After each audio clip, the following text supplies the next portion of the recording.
నమస్కారం అండి. నా పేరు మామిడాల దుర్గాప్రసాద్. నా వయసు 50 సంవత్సరాలు. మా భార్య పేరు శశిరేఖ. నాకు 2 పిల్లలు. నేను వరంగల్ తెలంగాణ నుంచి స్టార్ హెల్త్‌లో 13 సంవత్సరాలుగా అడ్వైజర్‌గా పనిచేస్తున్నాను. మీరు స్టార్ హెల్త్ ఇన్సూరెన్స్‌ను ఎందుకు ఎంచుకున్నారు? ఇంకా ఎంతకాలంగా మీరు స్టార్ హెల్త్‌తో కలిసి పనిచేస్తున్నారు? నేను ముఖ్యంగా స్టార్ హెల్త్‌లో జాయిన్ కావడానికి కారణం ఏంటిది అంటే, నేను ప్రైవేట్ హాస్పిటల్‌లో పిఆర్ఓగా జాబ్ చేసేది. జాబ్ చేసినప్పుడు పేషెంట్స్ అంటే వచ్చినప్పుడు వాళ్ళు బిల్స్ విషయంలో కానీ, పైసలు లేకపోవడం చాలా ఇబ్బంది అవ్వడం. అంటే వాళ్ళు గోల్డ్‌ను తాకట్టు పెట్టడం, పొలాలు అమ్ముకోవడం, అప్పు తేవడం జరిగింది. అంటే ఈ ప్రతి ఒక్కరు ఈ విధంగా చేసేవరకు నాకు కొంచెం బాగా ఇబ్బంది అనిపించింది. అంటే దీనికి ఏదైనా ఒక సొల్యూషన్ మనం ఒకటి తీసుకొస్తే బాగుంటుంది కదా అని నేను ఏదన్నా మంచి హెల్త్ ఇన్సూరెన్స్ కోసం సెర్చ్ చేయడం జరిగింది. అది స్టార్ హెల్త్ ఇన్సూరెన్స్ అని చాలామంది చెప్పడం జరిగింది. అంటే ప్రజెంట్ కంపెనీలలో స్టార్ హెల్త్ ఇన్సూరెన్స్ బాగుందని చెప్పారు. దాని ద్వారా నేను గాన్లో సురేష్ గారిని అప్రోచ్ కావడం జరిగింది. సార్ ఏమన్నారంటే మీరు అడ్వైజర్గా జాయిన్ కమ్మని చెప్పారు. నేను 2011లో అడ్వైజర్గా జాయిన్ అయ్యాను. ఇప్పటికీ కంటిన్యూ అవుతూనే ఉన్నాను. మీ మొదటి పాలసీని అమ్మేటప్పుడు మీరు ఎదుర్కొన్న ఇబ్బందులేంటి? అలాగే ప్రస్తుతం మీ పోర్ట్ఫోలియో ఎంత? ఫస్ట్లో అంటే చాలామందికి హెల్త్ ఇన్సూరెన్స్ మీద అవగాహన అనేది లేదు. అంటే హెల్త్ ఇన్సూరెన్స్ అనేది ఒకటి ఉంటుందా, అంటే హాస్పిటల్కి వెళ్ళినప్పుడు క్యాష్ కట్టకుండానే ట్రీట్మెంట్ అవుతుందా, ఇలాంటిది కూడా ఒక అవకాశం ఉందా అని ఎవరికి అవేర్నెస్ లేదు. అంటే నార్మల్గా నేను ఒక కస్టమర్ దగ్గరికి వెళ్ళినప్పుడు హెల్త్ ఇన్సూరెన్స్ అంటే వాళ్ళు హెల్త్ ఇన్సూరెన్స్ అంటే ఏంటిది అన్న వాళ్ళే నన్ను రివర్స్ క్వశ్చన్ వేయడం జరిగింది. అంటే పోతూ రోజుకి ఏమైందంటే ఈ మా హాస్పిటల్స్ బిల్స్ కానీ అవేర్నెస్ వల్ల ప్రజలలో చాలా మార్పులు. అంటే ఇప్పుడు 2020లో కరోనా రావడం జరిగింది. కోవిడ్ జరగడం వల్ల చాలామందికి, అంటే నేను చేయించిన పాలసీ హోల్డర్స్కు చాలామందికి కరోనా రావడం జరిగింది. క్లెయిమ్స్ క్యాష్లెస్, అంటే మనీ కట్టకుండానే ఆ టైంలో బెడ్స్ వాళ్ళకు ప్రొవైడ్ చేయించి స్టార్ హెల్త్ ఇన్సూరెన్స్ ద్వారా క్యాష్లెస్ ఫెసిలిటీ చేయడం జరిగింది.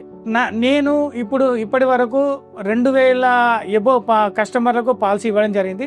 నా దగ్గర డాక్టర్లు ఉన్నారు, ఇంజనీర్లు ఉన్నారు, ఫిలిం పెద్ద డైరెక్టర్లు ఉన్నారు. ఇప్పుడు ప్రజెంట్ వరంగల్లో ఎమ్మెల్యేలు ఉన్నారు, ఎంపీలు ఉన్నారు, హైదరాబాద్లో ఒక మినిస్టర్ ఉన్నారు. వాళ్ళకు కూడా నేను పర్సనల్గా పాలసీ ఇవ్వడం జరిగింది. కరెంట్ పోర్ట్ఫోలియో ఇప్పుడు 3 కోట్లకు పైన నా బిజినెస్ ఉండడం జరిగింది. 3000 మందికి పైన కస్టమర్స్ నాకున్నారు. ఇప్పుడు నా కస్టమర్స్లలో తక్కువ ఒక 500 నుంచి 1000 మంది వరకు క్లెయిమ్స్ తీసుకున్న వాళ్ళే ఉన్నారు. క్లెయిమ్స్ విషయంలో నా కస్టమర్లు ఎవరికి కూడా ఇప్పటివరకు ఇబ్బంది అనేదే లేదు. ఒక క్లెయిమ్ అప్రూవ్ చేయించడానికి మీరు అనుసరించే విధానం ఏంటి? కస్టమర్ నా దగ్గర క్లెయిమ్ కోసం రాగానే ఆ క్లెయిమ్ విషయం ఏంటిది, ఆ డాక్టర్ విషయం ఏంటిది, ఎక్కడికి వెళ్తే మనకు జెన్యూన్ ట్రీట్మెంట్ జరుగుతుంది, ఆ విషయంలో నేను పర్ఫెక్ట్ హాస్పిటల్కు కస్టమర్ దగ్గర ఉండి హాస్పిటల్కు తీసుకుపోవడం జరుగుతుంది. తీసుకుపోయిన తర్వాత క్లెయిమ్స్ డెస్క్ వాళ్ళు ప్రియాథరైజేషన్ పెట్టగానే కంపెనీ వాళ్ళు కూడా డాక్యుమెంట్స్ చూసి 45 minutes to 1 hourలో క్లెయిమ్ సెటిల్మెంట్ చేయడం జరుగుతుంది. కస్టమర్ క్లెయిమ్ తీసుకున్నప్పుడు ఆ కస్టమర్ ఉన్న ఆనందం చూస్తేనే మనకు చాలా అంటే నాకు కూడా ఆనందం అనిపిస్తుంది. అంటే నా ద్వారా ఒక కస్టమర్కు క్లెయిమ్ వచ్చింది అంటే ఆయన కళ్ళల్లో చూసే ఆనందమే నాకు చాలా సంతోషంగా అనిపిస్తుంది. స్టార్ హెల్త్ ఇన్సూరెన్స్ మీ జీవితంపై ఎలాంటి ప్రభావం చూపింది? నేను అంటే స్టార్ హెల్త్ జాయిన్ కాక ముందుకు నార్మల్ లైఫ్ అంటే లీడ్ చేసేవాడిని. అంటే నార్మల్గా నెలకు 2000 రూపాయల జాబ్ నుంచి ఇప్పుడు ఒక ఉన్నతమైన పొజిషన్కు రావడం జరిగింది. అదంతా credit goes to star health. అంటే ఒకప్పుడు దుర్గాప్రసాద్ అంటే ఎవరికి తెలియదు. ఇప్పుడు ఓన్లీ స్టార్ హెల్త్ దుర్గాప్రసాద్ అంటేనే అందరికీ తెలుసు.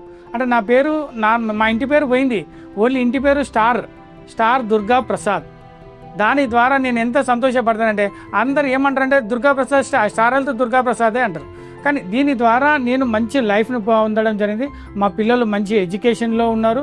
దీని ద్వారా మా సంఘంలో గౌరవ ప్రతిష్టలు చాలా పెరిగినాయి. రికగ్నైజ్డ్, అంటే నన్ను చూడంగానే గుర్తుపట్టే విధంగా నన్ను ఈ అవకాశం కల్పించింది Star Health Insurance. Star Health ఇన్సూరెన్స్కు మీరు ఎలా కృతజ్ఞతలు చెప్పాలనుకుంటున్నారు? నేను నార్మల్గా ఫ్లైట్ ఎక్కుదామని అనుకోలేదు. కానీ ఫ్లైట్ ఎక్కి 21 దేశాలు తిరగడానికి కూడా స్టార్ హెల్త్ ఇన్సూరెన్సే కారణము. నేను నా ఎల్లప్పుడూ, అంటే నేను లైఫ్ లాంగ్ నేను బ్రతికున్నంత కాలం వరకు నేను రుణపడి ఉంటానంటే ఓన్లీ స్టార్ హెల్త్ ఇన్సూరెన్స్కి మాత్రమే రుణపడి ఉంటాను. అంటే జీరో నుంచి హీరో, అంటే జీరోలో దుర్గాప్రసాద్ తెలియదు, ఇప్పుడు హీరోలో స్టార్ హెల్త్ దుర్గాప్రసాద్ మాత్రమే తెలుసు. కానీ అదంతా credit goes to only Star Health Insurance. Star Health ఇన్సూరెన్స్కే నేను నేను బ్రతికున్నంత కాలము రుణపడి ఉంటాను. ఈ అవకాశం కల్పించిన స్టార్ హెల్త్ ఇన్సూరెన్స్కు నేను ఎల్లప్పుడూ నా కుటుంబ సభ్యులు అందరము రుణపడి ఉంటాం. థ్యాంక్ యూ స్టార్ హెల్త్, ధన్యవాదాలు.